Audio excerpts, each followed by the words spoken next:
माँ जी चाय। अरे हाँ हाँ बहू, ला। अरे बहू, समय पर चाय नाश्ता सब कुछ तो देती है, लेकिन समय पर एक बच्चा नहीं दे सकती। शादी को 2 साल हो गए तेरे, लेकिन अभी तक कोई बच्चा नहीं है। मेरी आंखें तरस चुकी है पोता पोती खिलाने के लिए, लेकिन मुझे नहीं लगता कि तू मुझे ये खुशी दे पाएगी। कहीं तू बांझ तो नहीं है ना बहू? अरे माँ जी, ये क्या कह रहे, मैं बांझ कैसे हो सकती हूँ? अरे नहीं तो और क्या, अभी तक तुझे एक भी बच्चा नहीं हुआ है।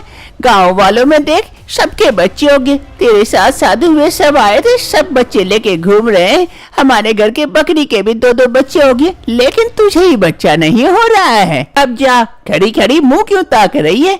घर में जा, नाश्ता वगैरह का इंतजाम कर, तुझसे वही हो पाएगा, बच्चा तुझसे पैदा नहीं हो पाएगा। मैं समझ गई। मनीषा रोते रोते घर के अंदर चली जाती है और इधर आभा देवी, अरे अब क्या बताऊं, एक बहू लाई थी, 2 साल हो गए, अभी तक बच्चे का खुशी नहीं दे पाई। कैसी बहू है, औरत के नाम पे तो कलंक है, कलंक। मनीषा को अपनी सास की बातें काफी बुरी लगती है। वो रो रही होती है कमरे में और खुद को कोस रही होती है। तभी उसका पति किशोर घर आता है। मनीषा को रोते देख उसके पास पहुंचता है। अरे मनीषा, मनीषा क्या हो गया, क्यों रो रही हो? अरे किशोर, अब मैं क्या करूं? रो नहीं तो और क्या करूं? हमारे शादी को 2 साल हो गए, लेकिन अभी तक कोई बच्चा नहीं है। अब तो सासू माँ भी मुझे सुनाने लगी है कि मैं बाज हूँ। अब तो मुझे भी लगने लगा है कि सच में क्या मैं बाज हूँ, कि मैं एक बच्चा नहीं दे सकती, माँ बनने का सुख प्राप्त नहीं कर सकती। किशोर, अब मैं क्या करूँ, तुम भी बताओ। अरे ना मनीषा, ऐसे रोआ मत करो, ऐसे मत टूटो। देखना, ऊपर वाले के घर देर है अंधेर नहीं, वो जरूर हमारी मनोकामना पूरी करेंगे। तुम्हें बच्चा जरूर देंगे, तुम्हें माँ बनने का सुख जरूर प्राप्त करेंगे। लेकिन कब किशोर, कब? 2 साल तो हो गए शादी को, और कितने साल इंतजार करूं? अरे मनीषा, तुम एक काम क्यों नहीं करती? मैंने सुना है कि पड़ोस के गांव में एक बाबा जी रहते हैं, वो सबके रोगों का इलाज करते हैं। तुम भी वहाँ जाकर बाबा जी से भेंट करके आओ, हो सकता है उनके पास कोई ऐसी जड़ी बूटी हो जिससे तुम माँ बन जाओ। क्या ऐसा हो सकता है क्या? अरे हाँ मनीषा, क्यों नहीं हो सकता है। हम कोशिश करने से पीछे तो हट नहीं सकते, कोशिश तो करनी चाहिए। क्या पता कौन सा तरीका काम आ जाए। हाँ किशोर, तुम सही कह रहे हो, कल ही मैं उस बाबा जी से मिलकर आऊंगी। दूसरे रोज ही मनीषा निकल पड़ती है उस बाबा जी यानी कि बैदराज जी से मिलने के लिए दूसरे गांव की ओर। धीरे धीरे आगे बढ़ते बढ़ते एक जगह आ पहुंचती है, जहां सामने उसे एक घर नजर आता है। अरे, लग रहा है उस बाबा जी का घर यही है, यही तो बता रहे थे सभी कोई। अरे हाँ, यहाँ तो बोर्ड भी लगा हुआ है, बैदराज। चलती हूँ अंदर। ऊपर वाले अपनी दया बनाए रखना, इनके पास मेरे इस रोग का इलाज हो और मैं माँ बन जाऊँ, इतना कर देना। मनीषा धीरे धीरे उस घर के अंदर चली जाती है बैदराज जी से मिलने के लिए। बैदराज जी अंदर कमरे में बैठे हुए थे, वहाँ मनीषा पहुँचती है। नमस्कार बैदराज जी। अरे नमस्कार नमस्कार, बताओ बेटी क्या दिक्कत है तुम्हें, जो तुम्हें इस बैदराज के पास आना पड़ा? बैदराज जी, शादी को 2 साल हो गए, लेकिन अभी तक कोई बच्चा नहीं है। सास हर रोज सुनाने लगी है, क्या मैं माँ नहीं बन सकती, माँ का सुख प्राप्त नहीं कर सकती? क्या आपके पास ऐसी कोई दवा है जिससे मैं माँ बन जाऊँ?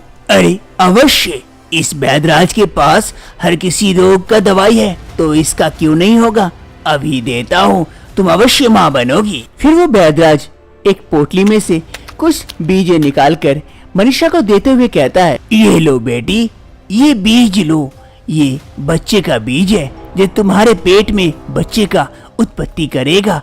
इस बीज के खाने से तुम्हें बच्चा अवश्य होगा। हर रोज एक बीज खा लेना, फिर देखना कमाल इसका। धन्यवाद बैदराज जी, जो आपने मुझे ये जड़ी बूटी थी जिससे मैं माँ बन सकती हूँ। मैं काफी खुश हूँ, आपका शुक्रिया अदा कैसे करूँ? अरे शुक्रिया अदा की क्या जरूरत है, मेरा तो ये काम है। जा बेटी जा, खुश रहना। मनीषा वहाँ से चली आती है वो बीज लेकर। रात का वक्त हो रहा था, मनीषा के पति किशोर सो चुके थे। मनीषा वो बीज लेके आती है जो बैदराज जी ने दिए थे। वो बीज मनीषा खा लेती है।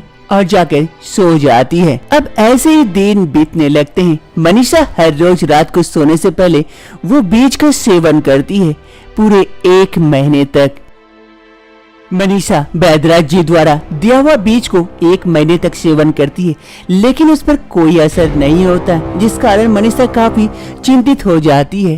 अरे, मैंने बैदराज जी द्वारा बीज 1 महीने तक सेवन की, लेकिन कोई असर क्यों नहीं हो रहा है? मैं प्रेग्नेंट क्यों नहीं हो पा रही हूँ? मनीषा खाना बना रही थी और दिमाग में यही सारी बातें चल रही थी। तभी उसका पति किशोर आता है वहाँ पर। अरे मनीषा, मनीषा, ओ खाना बना रही हो? अरे मैं तुमसे एक बात पूछना ही भूल गया, तुम क्या उस बैदराज जी के पास गई थी? अरे हाँ किशोर, मैं गई थी। वो बैदराज जी कुछ बीजे दिए थे खाने के लिए। मैं वो जड़ी बूटी वाले बीजे खाई 1 महीने तक, लेकिन देखो कोई असर ही नहीं है। क्या करूँ, कुछ समझ नहीं आ रहा है। अरे लगता है उसके वो जड़ी बूटी वाला बीजों का असर खत्म हो गया था। एक काम करना, तुम जाके दोबारा मिलो, देखना वो दवाई बदल के देंगे, अब पक्का असर होगा। मैं भी वही सोच रही थी, उनसे मिलने की बात। मनीषा दूसरे रोज ही उस बैदराज जी के पास पहुंच जाती है। अरे बैदराज जी, आपने कैसी जड़ी बूटी दी? मेरे शरीर पर कोई असर ही नहीं हुई। पूरा मैं 1 महीने तक वो बीजे खाई। अरे मैं भी तो यही सोच रहा हूँ, ये बीजे काम क्यों नहीं किया तुम्हारे शरीर पर। रुको, मैं बीज बदल के देता हूँ, अब ये उससे 5 गुना तेजी से काम करेगा। ये काफी नायाब बीजे हैं, थोड़ा संभल के खाना। अगर तुम्हें अपने शरीर पर कोई असर दिखे तो खाना बंद कर देना। ठीक है बाबा। फिर बैदराज जी अपने पोटली में से वो नायाब बीजे लाकर मनीषा को देते हैं। मनीषा वो बीज लेकर काफी खुश हो जाती है और वहाँ से चली आती है। लेकिन सोचने वाली बात है कि वो बीजे काम क्यों नहीं किया, क्या हो गया मेरे बीजों पर। लेकिन ये बीज तो काफी खतरनाक है, अगर ये संभल के खाई तो ठीक है, वरना बच्चों की लाइनें लग जाएगी। दूसरे रोज से मनीषा रात को अब बाबा द्वारा बदला हुआ बीज खाने लगती है। ऐसे ही कुछ समय बीत जाते हैं, लेकिन मनीषा को कुछ असर नहीं होता है, इसीलिए वो बीज खाना छोड़ती नहीं है और लगातार खाने लगती है। ऐसे ही धीरे धीरे कुछ महीने बीत जाते हैं। मनीषा का पेट भी धीरे धीरे बड़ा होने लगा था। अब मनीषा को लगने लगा था कि वो गर्भवती है। अरे बहू, बहू क्या कह रही है बैठ कर यहाँ? अरे माँ जी, वो बैठी थी, काफी थक गई थी ना, और लग रहा है मैं गर्भवती हूँ माँ जी। क्या पागल वगल हो गई है क्या? इतने सालों से कोई बच्चा नहीं दे पाई, अचानक से कह रही है गर्भवती हूँ।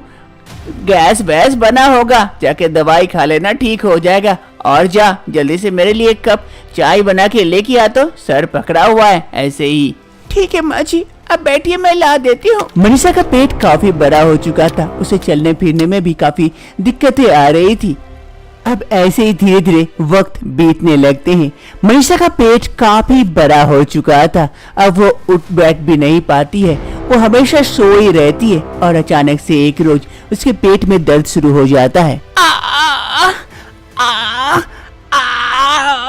माँ जी, माँ जी, माँ जी जल्दी आइए माँ जी। अपनी बहू मनीषा की आवाज सुन सास आभा देवी दौड़े दौड़े कमरे में आ पहुँचती है। अरे बहू, बहू क्यों चिल्ला रही है, क्या हो गया सुबह सुबह? अरे माँ जी, काफी दर्द हो रही है, लगता है लेबर पेन उठा है, सहन नहीं हो रही है। अरे बहू, कोई लेबर पेन नहीं उठा, अगर बच्चा होता तो पेट इतना बड़ा नहीं हो जाता जितना बड़ा तेरा पेट है। मैं कह रही थी तुझे गैस हुआ है, गैस, दवाई खा ले ठीक हो जाएगा, तू ही तो नहीं सुनती थी।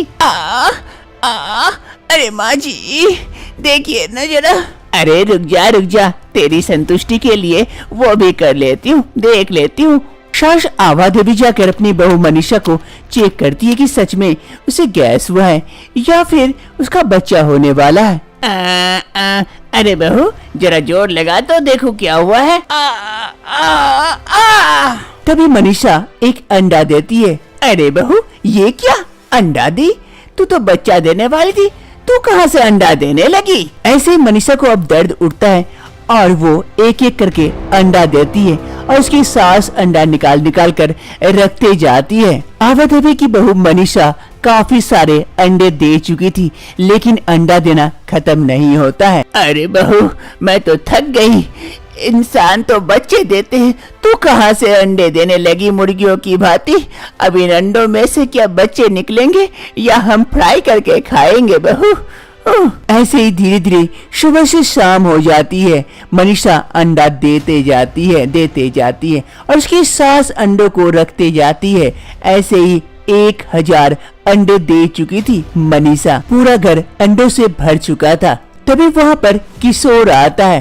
इतने सारे अंडे देखकर, अरे माँ, ये क्या है? अंडों का दुकान खोल ली क्या? इतने सारे अंडे लेकर क्या कर रही हो? बेचने का इरादा है क्या? अरे बेटा, बेचने का इरादा नहीं, ये अंडे मुर्गियां नहीं, तेरी बीबी ने दिए हैं। सुबह से अंडे निकाले जा रहे हो, अभी जाके खत्म हुआ है। लगता है 1000 अंडे दी है। क्या मनीषा अंडे दिए? बच्चे की जगह अंडे?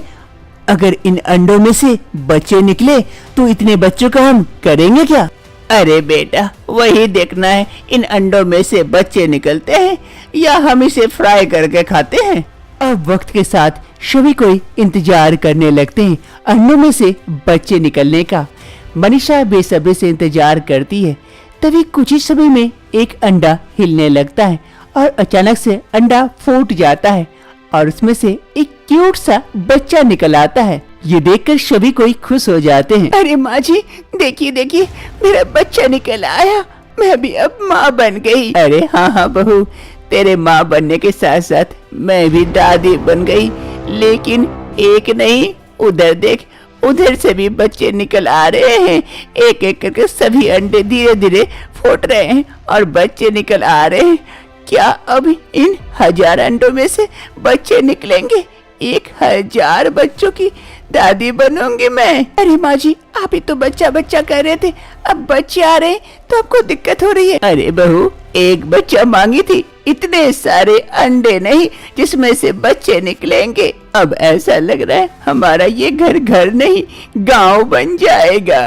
उन सभी अंडों में से 5 बच्चे अच्छे और स्वस्थ निकल आते हैं, बाकी अंडे खराब हो जाते हैं। इन 5 बच्चों के साथ अब पूरा परिवार खुशी खुशी अपने आगे की जिंदगी बिताने लगते हैं।